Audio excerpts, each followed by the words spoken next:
which also bears fruit. He bears fruit. So if it's singular, I can keep bears. I would need to change it again, which I don't want to. So I could just use bring, which I think is in Mark. Receive it and bring forth fruit. Luke and bring. Okay, it's the same. And bring forth. And bring forth. So Mark and Luke are the same. But I think I like the which also at the end of Matthew. So instead of and, maybe I could say and which also. Having heard the word, understand, receive, and keep it. And which also. If I'm just going to have and after keep it, I can get rid of that and from before. Having heard the word, understand, receive, keep it.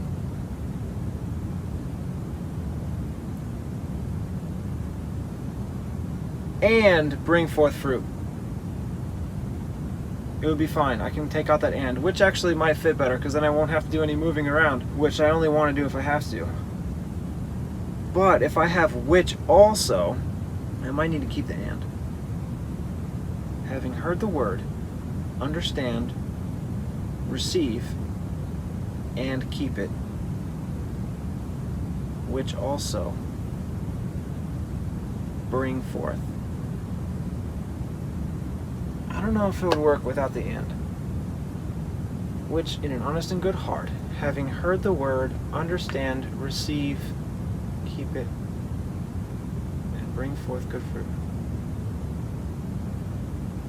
It really depends if I want these to be separate things or if I want it all to be lumped together. Yeah, I can have them sort of separate.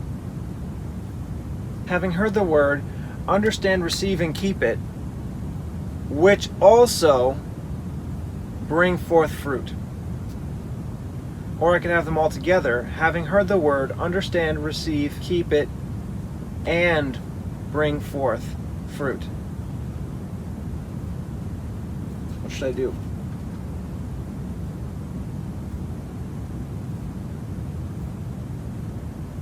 I think I want them to be separate.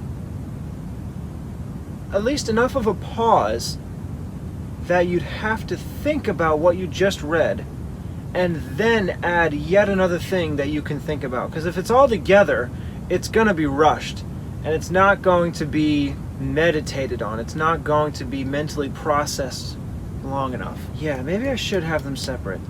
Understand, receive, and keep it.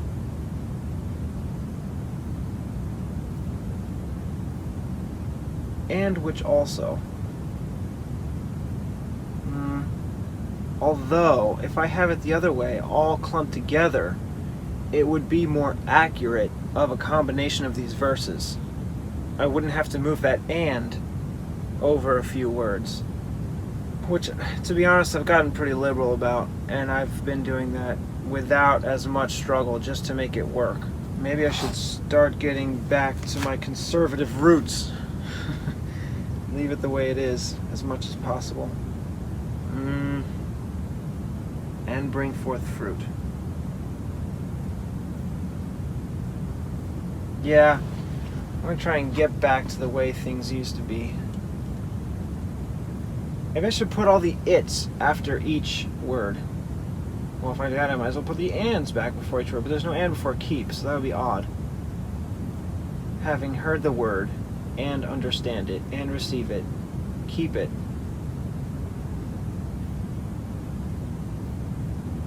Actually, that might really work. Having heard the word, and understand it, and receive it, keep it, and bring forth fruit. Yeah, that would work, because that really puts a lot of emphasis on keeping it. Yeah, I think I like that a lot. I usually like to cut out as many repetitions as I can, but this really pushes it home. I'll put the and back here. And. So I could put and there. I am going to get rid of the its. Let me see how it looks. Having heard the word and understand. Now the it has to be there. Having heard the word and understand it and receive it. Keep it. This is not gray anymore. This is yellow. Keep it and bring forth fruit. Yeah, I'm going to do all this. The which also is unnecessary, and it wouldn't flow very well either. So I'm going to go with Mark and Luke and bring forth. Oh, that's also in Matthew. Which also bears fruit and brings forth.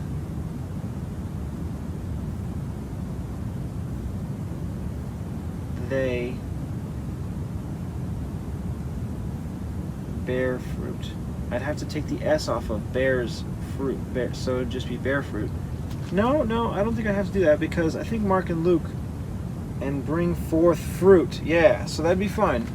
Luke and bring forth fruit. Yeah, okay, so I don't have to put both bears fruit and bring forth. And is Mark and Luke bring forth and bring forth fruit.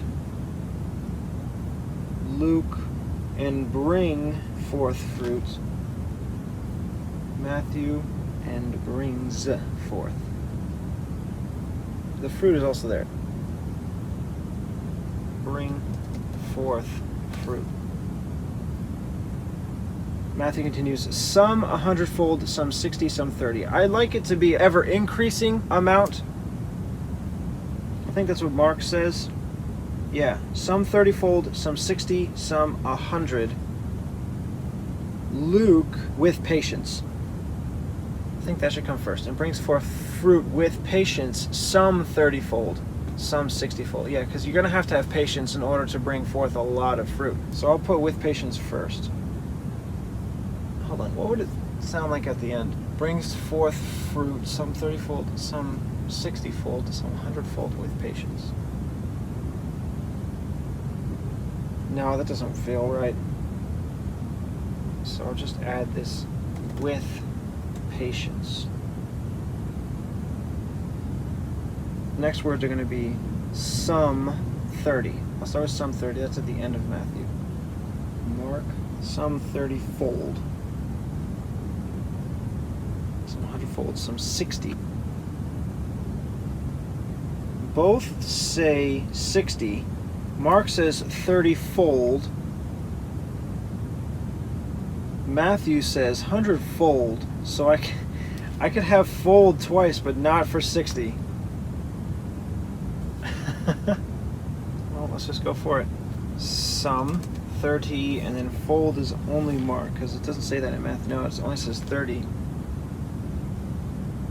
After 30-fold. Some 60. Matthew says some 60. So both some 60 and some 100. But 100-fold is in Matthew, so I can say and some. And, however, and brings forth. I already used and. So this and is only from Mark. Mark only. And both some 100. Now Matthew only. Fold. Okay. That's a good place to stop. I'm going like one verse at a time. It's taking me like an hour per verse. This is going to take me forever.